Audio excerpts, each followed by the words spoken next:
I am very honored to get to speak to you today, Mr. Stanley.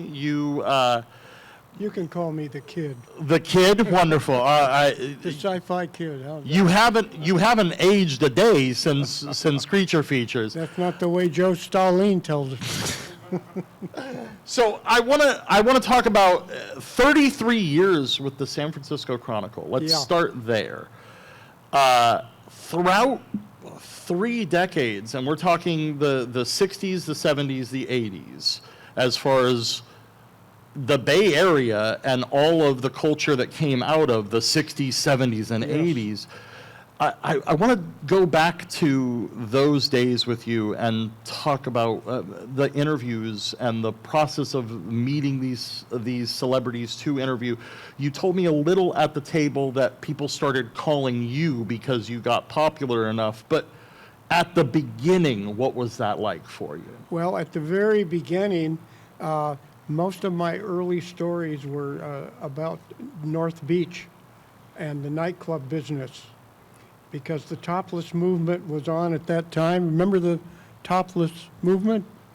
I know at least one person. There was also a bottomless movement that came a few years after that.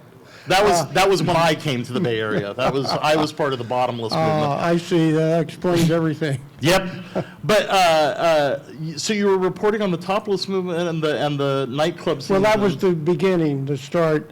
And then I started making contacts in Hollywood, particularly with the television networks. There was a fella at KPIX, which is the San Francisco CBS channel. He and I would jump on an airplane on Thursday. We'd fly down to LA. We'd have an interview that morning, usually breakfast with somebody. Then we'd do something at lunchtime, and then something in the afternoon. And then at night, we would try to find a restaurant we could go to, and we got to go to some of the really fabulous restaurants. And it was really, and I would go home with like 6 stories from a 2-day visit, and those would last for a couple of months. Also, I started making contact at the movie studios, and there were also PR units. There was one that had a list of celebrities on it, and they told me, anytime you want to interview any of these people, as long as they're available, they're not busy or they're out. There'd be Fred McMurray, there was Lucille Ball. I mean, if you could think of a star, that name was on there. Well, and with that list, with that carte blanche of just anybody you want, that's the who's who of Hollywood, especially right then, is there anybody that you just didn't get a chance to? Because I could ask you for stories with every single celebrity you ever interviewed, but who didn't you get to talk to that you wanted to? Well, I can't remember. I didn't quite look at it that way. I looked at it from the point of view of who is available. And can I give you an example? Yeah. When I started doing creature features, Disney knew who I was. I'd done some stories with them. Disney, if they had a new movie, even usually a horror or science fiction, but maybe it was a comedy, they would send the star to San Francisco on Thursday night. Friday morning, a taxi would deliver them to Channel 2 in Jack London Square, Oakland. And then we do the interview that morning, by noon or so. Yeah. Then that evening, I would don my newspaperman's cap and go to Ernie's restaurant in North Beach. And now I would interview that individual, that star, for the San Francisco Chronicle. So they would get not only the coverage on television, but a story in the Sunday date book. They knew exactly who to go to for their advertising. That's right. In doing that, in playing double duty, especially during that time, did you have anybody that was, when they sat down for the professional interview, not break free from the silliness of creature features? Usually that didn't bother them. I remember Leonard Nimoy was doing a one-man show about Van Gogh's brother. Yeah. And he came to the studio. I did an entire, I devoted all of my segments to Leonard Nimoy, and there was absolutely nothing about silly horror movies or anything. We were talking about the seriousness of Star Trek, which had come and gone in just 3 short seasons, but Yeah. still, it was going to come back, and he kind of knew that. He knew that some motion pictures were in, well, I think the first one was in the making already. And Christopher Lee was the same way. He was in Marin County making a motion picture, and I was able to get him to come over.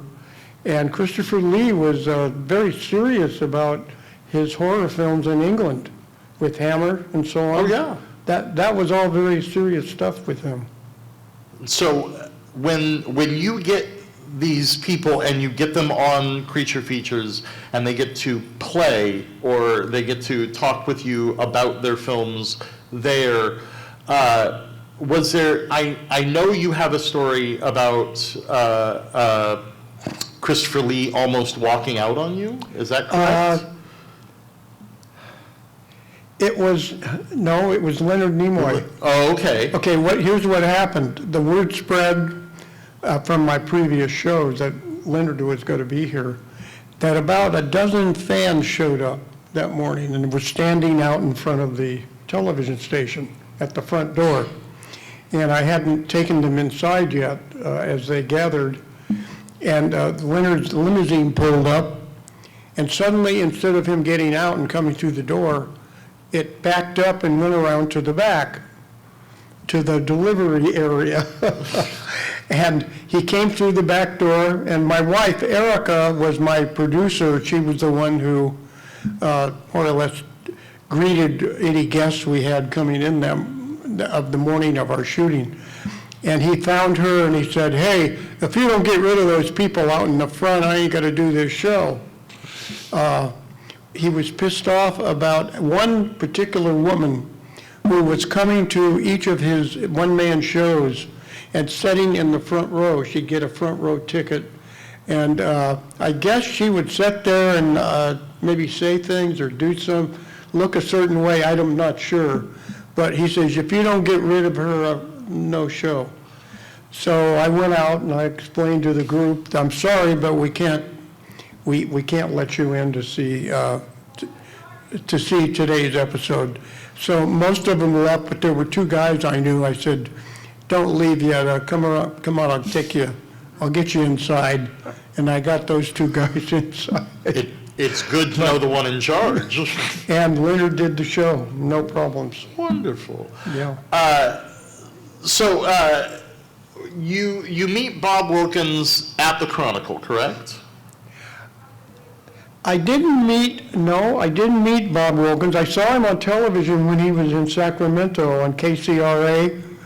That's an NBC affiliate station. He was on Saturday nights, I think at 11 or so, doing the show. And I contacted him. We just happened to get that channel in those days. And we became friends over the phone. I would write letters to him. He would write letters back to me. I would give him some information about an upcoming movie or something. And yeah, we formed a friendship. And when I heard he was coming to the Bay Area, what happened was there was an executive who left KCRA and went to Channel 2. And he thought, if I bring Bob Wilkins to the station and we'll put him in prime time at 9 o'clock, maybe he can get a terrific rating. And that's what they did, and sure enough, the rating got extremely high. But before Bob came, I finally met him. I interviewed him and I had a huge story for the Chronicle Sunday date book, the Sunday before he started.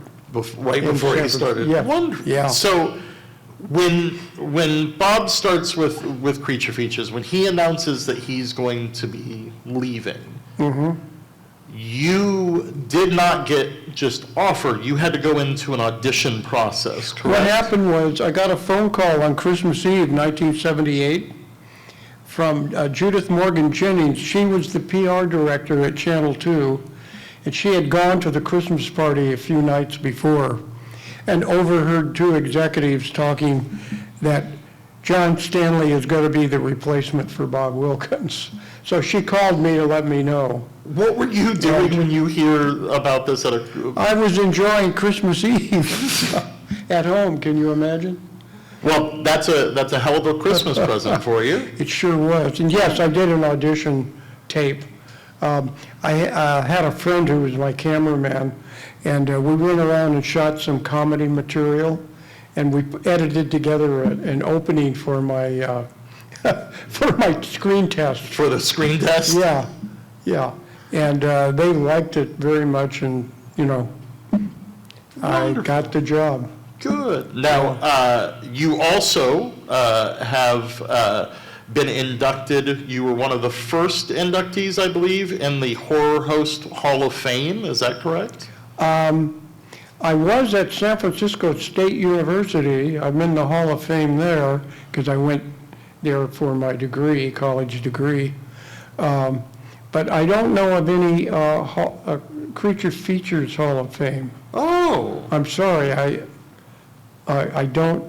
I had read somewhere that you were one of the first three inductees for the Horror Host Hall of Fame. You won so many, you just forget after a while. Well, I don't know. Maybe you must be correct, but I just don't remember that. I know I was written about in several books of people who did stories on all of the horror hosts and so on. Well, and you, which you also have here, you've written several books about being a horror host. And I did 6 editions of the Creature Features Movie Guide, which were collections of reviews from A to Z. In fact, some of the sketches for the A to Z are in this new book. We put together an A to Z collection of sketches, horror sketches, yeah. But anyway, I did 6 editions that dated from 1981 to 2000. And then I did a book, it's out of print now, called I Was a TV Horror Host, which had my interviews with Lucille Ball and Christopher Lee and William Shatner and all of those people. This new book has many interviews with Star Trek people, with Star Wars people. I was able to attend a couple of major screenings for a new film. There's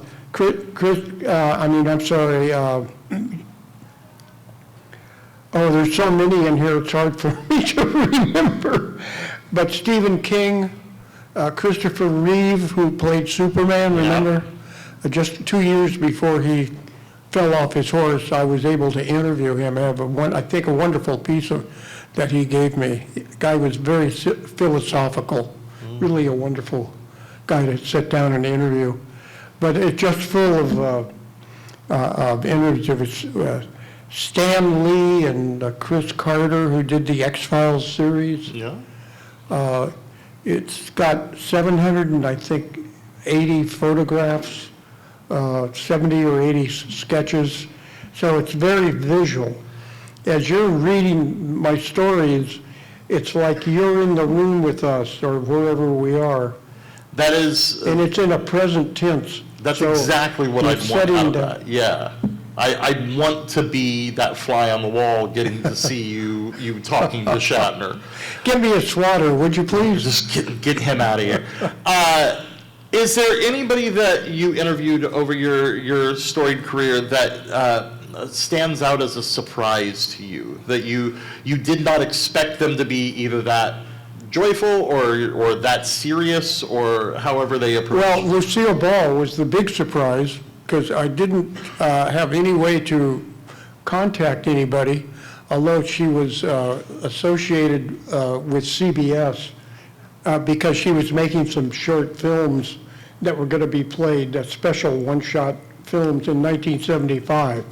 Okay. This is after Desilu Studios and all of that. So I'm in LA, I'm going to interview Lawrence Welk.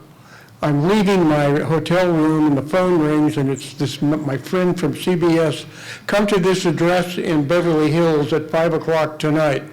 So I did, and it was Lucy's home, and I was able to sit with her. She was making a TV 1 hour special with Jackie Gleason, and he was there that night, and it was quite a party. But after everybody left, all of the other reporters, I was able to sit down with her, and I said, "You're the lady who produced Star Trek." And she says, "Yes," and she started telling me the story about how they had made a pilot which was rejected, and they made a second pilot, and she gets a phone call in, I think it was March of 1966. "We love the new episode, and we're going to book your program at 9 o'clock on Thursday nights, but you need to promise me that you will produce these shows." So Lucy calls an emergency meeting with all of her executives, and she says, "I have the most wonderful news. NBC wants to run a Star Trek series." And a man stands up and says, "No, Lucy, no. Gene Roddenberry spends too much money. He'll defecate this studio. You'll go broke. Don't do it. He's horrible to work with." And all these other people stood up and said, "No, Lucy," nobody wanted to do it. So Lucy's sitting there, and she remembers a few years before, I think it was in 1939, she came to RKO where she had a contract. Well, RKO is what Desilu Studios became. And she was told her contract was up and it wouldn't be renewed. And so she was sitting there thinking, my career is over. Oh my God. Of course, she would go on to MGM and have great success on television. But at that very moment, she was just heartbroken.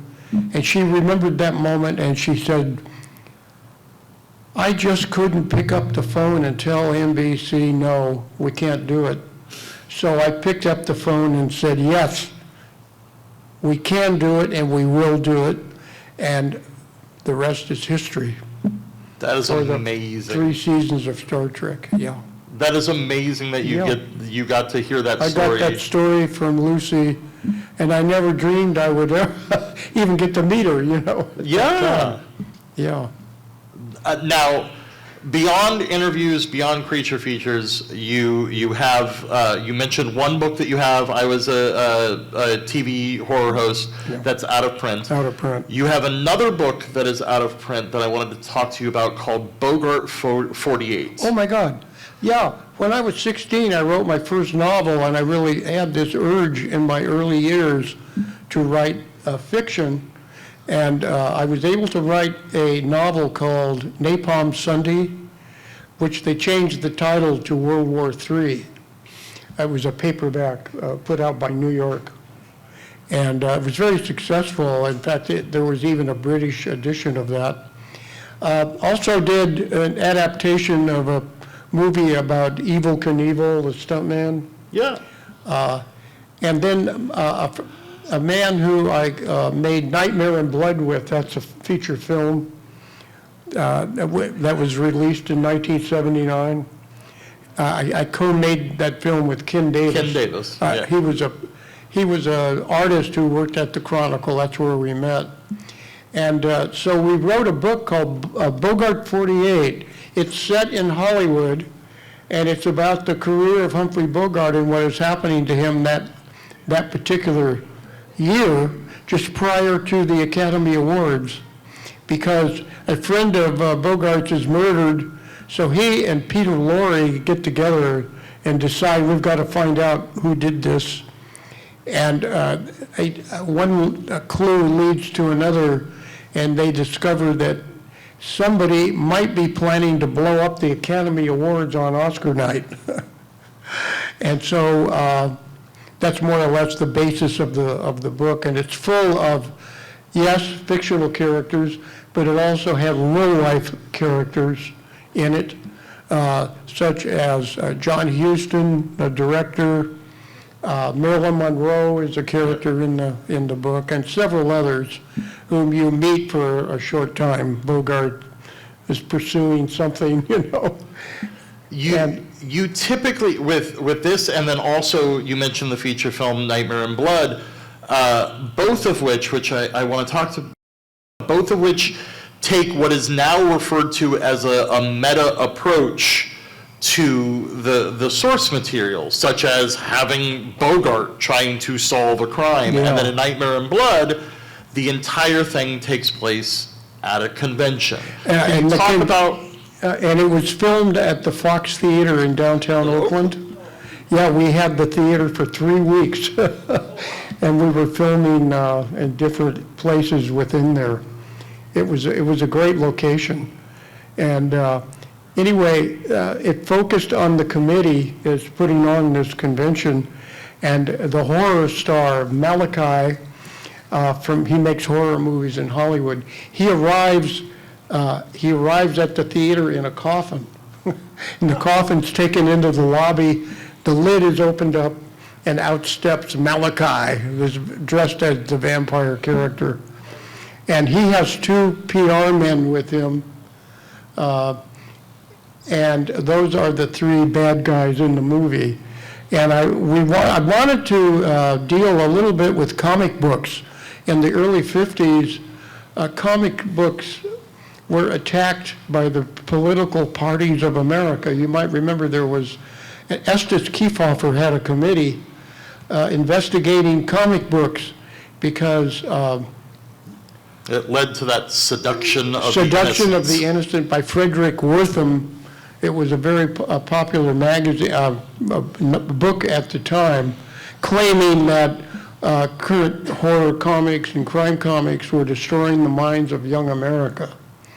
So we had a character named Dr. Unworth, based on Wortham, and he's confronted by Malachi during a creature feature TV show. You meet the host of the show and some other characters that surround that. And that's what made, I think, Nightmare in Blood a little unusual. It's beyond unusual. It's very much... And Gary Arlington was a character. Gary Arlington was a real-life owner of the first comic book store. It was in San Francisco in 1966, and Gary was the owner, and you went in and all you could see were comic books, underground comics and all of that. He helped to create a lot of that. So, and he was one of the characters we played. We made him into a religious character who talked about comic books as if it were the Bible. As if it were, yes. Yeah. The thing that I love about Nightmare in Blood, has anybody had the pleasure of seeing Nightmare in Blood? Do yourself a favor, please, please, please find this film, watch this film. We're making a deal, my son and I are making a deal with Bitmax. Yes. And we are up to the final step, and then you will be able to load this film.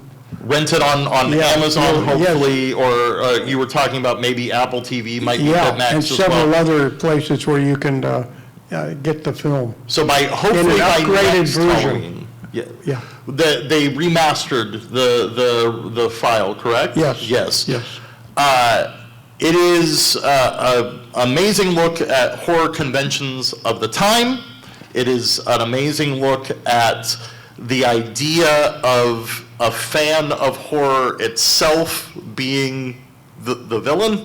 It is to the point where when I saw it more recently than the first time I saw it, I showed it to somebody and their response was, this could have been made yesterday. Because it is very much written in such a way that you could remake Nightmare in Blood today with no changes, really. So I want to know if that bug is still there. Do you, with writing books, with going through your storied career, do you still want to tell those type of stories? Do you still want to make a Nightmare in Blood or Bogart 48? Well, it's funny. I had worked very hard trying to get into the movie business. In fact, I don't know if you knew this, but I met Gene Roddenberry just before the series came on the air, and I and a friend began writing story outlines for Star Trek, and Gene Roddenberry bought one of our story outlines for $600, and unfortunately, NBC turned it down. Oh. Because they land on the Star Trek ship lands on a planet where good is evil and evil is good.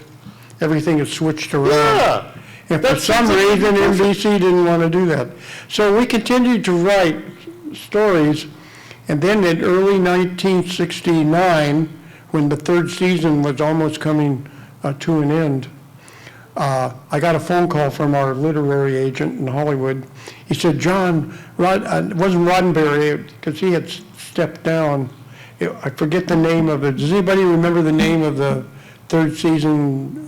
Showrunner, producer on Star Trek third season? Yeah. Anyway, he wanted to see us because he liked some of our stories. Well, 2 days later, Ken and I are trying to figure out when can we go, because we both work. We get a phone call again. It says, oh, I hate to tell you this, but NBC just canceled Star Trek. Oh. There will be no fourth season. And that brought an end to all the scripts we had written, yeah. Now you need to turn them over to all they now have Strange New Worlds where they went back before the original series. Now you return them back in. Let's see if they'll take them now. God. You were involved with the documentary Return to SpaceCon? No, the person who did that was Tom Worth. His picture is in the book here. Yeah. Tom is the one who brought Bob Wilkins and I back before the public in the year 2000. He says, come on, John, come back. We did the WonderCon. We went to the, what's that theater in Oakland? Will the Thrill Vieiro was putting shows on there. Oh. It was, Grand Lake. what was it? Was it Grand Lake? By Grand Lake, by the. Well, no, it was, there's, the same theater is now downtown Oakland. This was a sort of out, pardon? Paramount? No, Okay. no. Parkway, that was it. There we the go. Parkway Theater. And so Bob and I appeared there 2 or 3 times a year. We went to the Castro Theater frequently, and other theaters and other events that took place. And we got to meet our fans all over again. And it was just really great time. Wonderful. And it even continued after Bob's death in 2009. Lord Bloodraw, who's not here today. He was Not here today, yeah. He was here a couple of months ago. And Miss Misery and all of those people we got involved with them, you know. In fact, Miss Misery put on a show here way back around 2008. Yeah, and I came here. Well, that leads me to you've been on Lord Bloodraw's Creature Features. You've been on Miss Misery's movie Macabre. Mm-hmm. You've been on Mr. Lobo's Creature Feature show as well. What is it like this many years later being honored by the people who have followed in your footsteps? Well, to me, it was incredible from the very beginning. I never dreamed that suddenly the program would come to life again and all the fans would be there. They would buy our things. They would buy the books, the DVDs. We even have a brand new DVD. Tom Worth put that together recently. I did one program, not with the movie, but I took movie serials and I created a history of science fiction and fantasy movie serials, previews of coming attractions.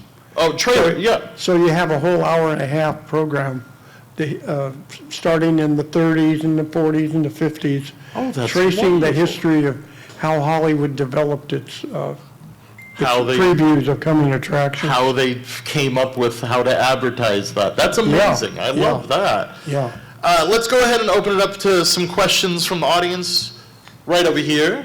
Did you ever get to meet Roger Corman? Yes, I did. Roger came, was a guest on the show one time. In fact, we did the interview at the cinema shop on Geary Street. There was a fellow there who sold pictures and posters and all kinds of historical material about the history of movies. And then I went to Corman's studio in 1991, and I took a whole series of photographs, and some of those photographs are in this book. Yeah, so we had two wonderful meetings. Test. I know that you worked on Leonard Maltin's movie guide every year. Did you contribute to that? And what was that? I never worked with Leonard. Oh, I thought you did. He was a guest on the show. Oh, okay. I did one interview with Leonard, yeah, and I have many of his books at home. Oh, okay. He wrote some really excellent movie guides. Okay, Yeah, great. yeah. Great. Did you ever meet Vincent Price? Vincent Price. Yes, the first time Vincent was going to appear before the San Francisco Symphony and read some poetry and things. And I contacted him, and he says, "Oh, no, I don't want to have anything to do with a horror program and all of this." It's just, I said, "Well, do you mind if I wrote about you for the Chronicle?" And he said, "Oh, yes." So we met. Yes, we had lunch. Okay. Then, around 1986, he and his wife came to KPIX, and the studio called me and said, "Hey, John, Vincent and his wife are going to be here." So I went over and spent a wonderful afternoon. In fact, there's a picture of us together. I think it's in my first book. It was just a wonderful interview. And now he had changed his attitude. "Oh, you want to talk about horror movies? Okay." And he was willing to do that. At that time, he was introducing, he did the openings for a British series. Do you remember that? Yeah. There was the anthology series. There was an anthology series done over in Britain, and he was the host. He would, open the programs. Yeah, he did the opening and closing, or And intro now- and outro of it, yeah. Well, the thing was, he now wanted to talk about horror and so Now. on. He had gotten over whatever it was, I don't want anything to do with that. He wasn't promoting a poetry night. That's why he was ready to talk about horror. Yeah. Other questions? Yeah, so just in the, thanks for the wonderful stories, by the way. Just in your career, did you end up amassing a collection of, memorabilia and stuff like that? Does that interest you at all? And a follow-up to that, did you ever, with all the, if you ever met Forey Ackerman, did you ever have a chance to meet him? Yeah, Forey Ackerman, yes. He asked me to interview Robert Bloch. And because he felt that Robert Bloch had maybe wasn't doing quite as well as he had been. So here's the thing. I went to Robert Bloch's home in Hollywood Hills, and we had this remarkable meeting. Even though my question was sort of negative, I was got to ask, Forey thinks that you're not doing so well. And what do you think of that? He didn't get angry at me or anything. He really, we struck up a friendship. So what happened, in 1984, I went to Hollywood to interview some people who, when I got to the location, they had the flu and weren't there. They were sick. So I did have something in the afternoon, and I looked at my watch and I said, "Hey, I got a couple hours. I'm going to give Bob a call," and I did. And he says, "Yeah, John, come on over." He was always just a totally positive guy.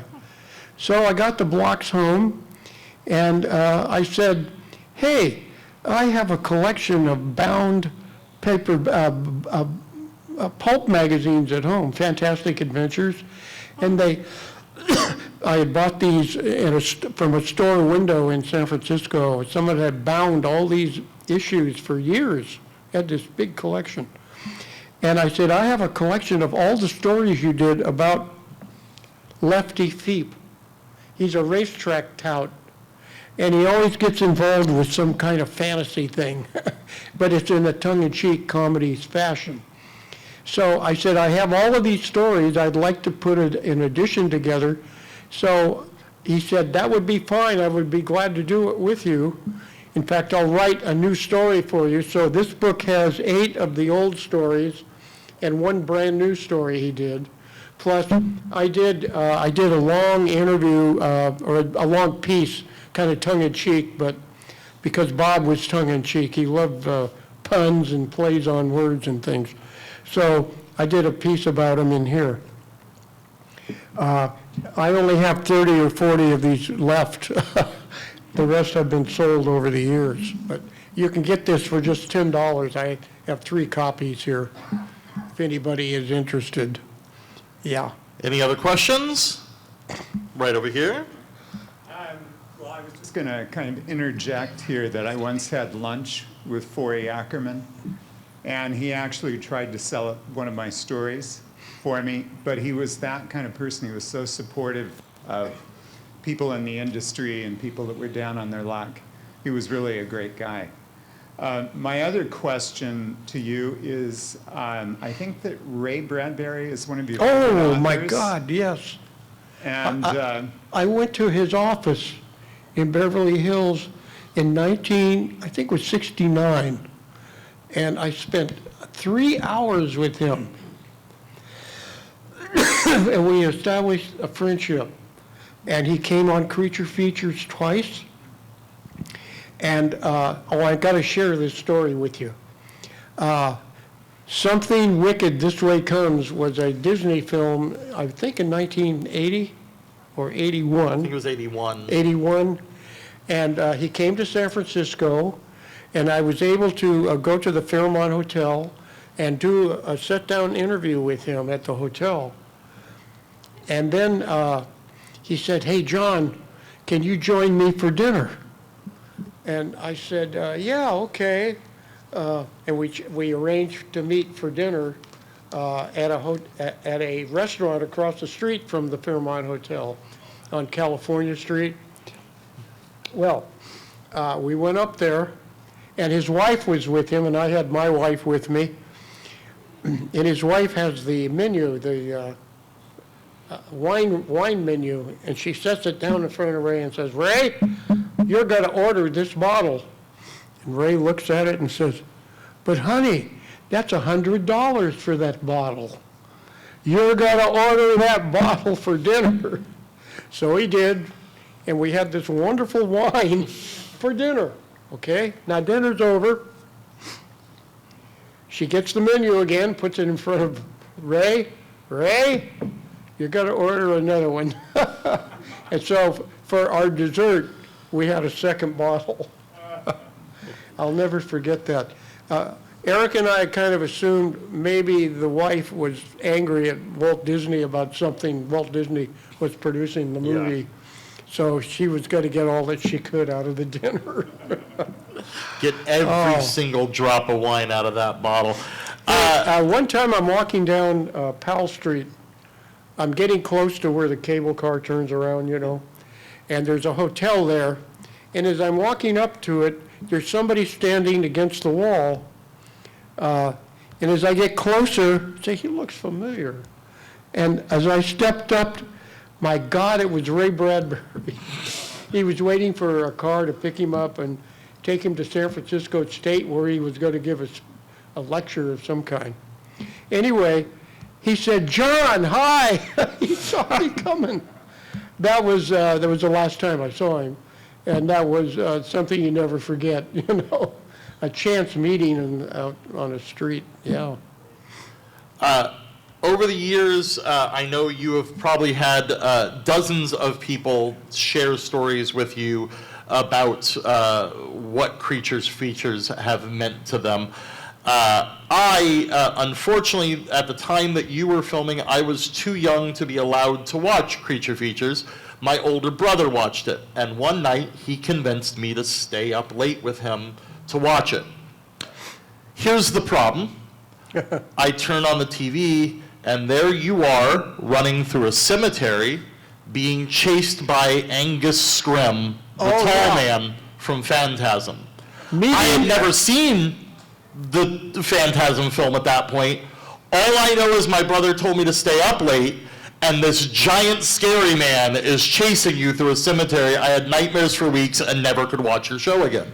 When I started doing the show, I don't know, I wanted to be a movie maker, I had done a little bit of that. I thought, wouldn't it be nice if I could get out of the studio instead of doing everything inside there and go to a location, maybe a wax museum at Fisherman's Wharf, where they have all kinds of Jack the Ripper or whatever, and we did that. But one of the first, what I call mini movies, M-I-N-I movies, was Meeting at Morningside Cemetery. So Angus Scrimm and the director, Don Coscarelli. pardon? Don Coscarelli? Yeah, Don Castorelli, were in town, but they had to catch a plane at like at 4 o'clock or so and go back to Hollywood. So I only had a little bit of time that day. So we all met at the cemetery in Colma, which is far from the airport. And there's a scene where I'm supposed to meet the two of them, and I'm standing there, and Angus Scrimm finally, a hearse pulls up. Angus Scrimm runs over, picks me up, and throws me into the back of the hearse. And now, facing me as I'm in the back of the hearse are the director and the actor. And I begin asking questions we talked back and forth, and there are scenes of the driver going through the cemetery. And it was the first of the mini movies. We did a lot of those, and I always very happy we did Return to Casablanca. Casablanca. Yeah, the Wax Museum horror. We did the Carnival ride at Great America. We did, they were all fantasies. I remember vividly the first time I ever saw the roller coaster, the Demon, from Great America. Yeah. It was because of my brother showing me you riding it on your show. Yeah, I get on it, but I never get off of it. Yeah. I disappear at some point. The Demon just takes you at that point. Yeah, That's what it is. The demon got me, yeah. Over your years, not only celebrities, you interviewed a lot of local people throughout the Bay Area, including some, let's say, colorful individuals. One of which, just as an example, she was trying to knit the world's largest sweater. It could fit King Kong. She was making a sweater for King Kong. And you interviewed her. Of those God. local oddball people, are there anybody that stands out to you? Boy, you have a great memory. I don't quite remember that particular. She was making a jacket sweater.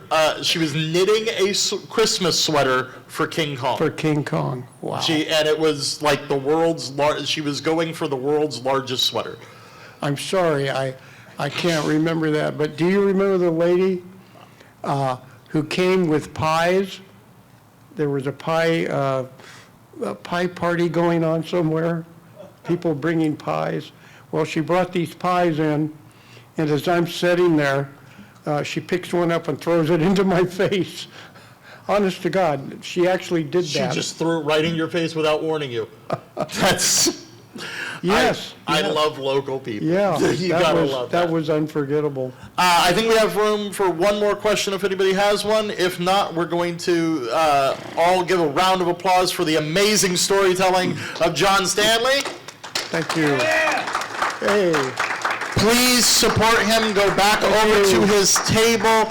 purchase either the new book, Yeah. the new video, or get one of his last 3 remaining copies of this one. Yeah, and this, the gang that shot up Hollywood, this is my collection of film noir characters, beautiful women.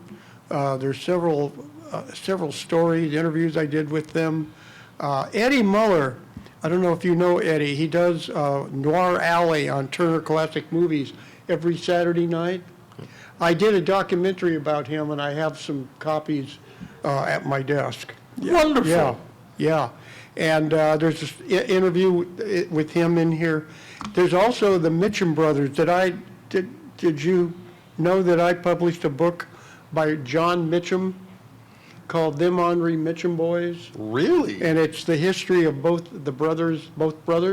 John became not a well-known superstar, but he was an actor, a character actor.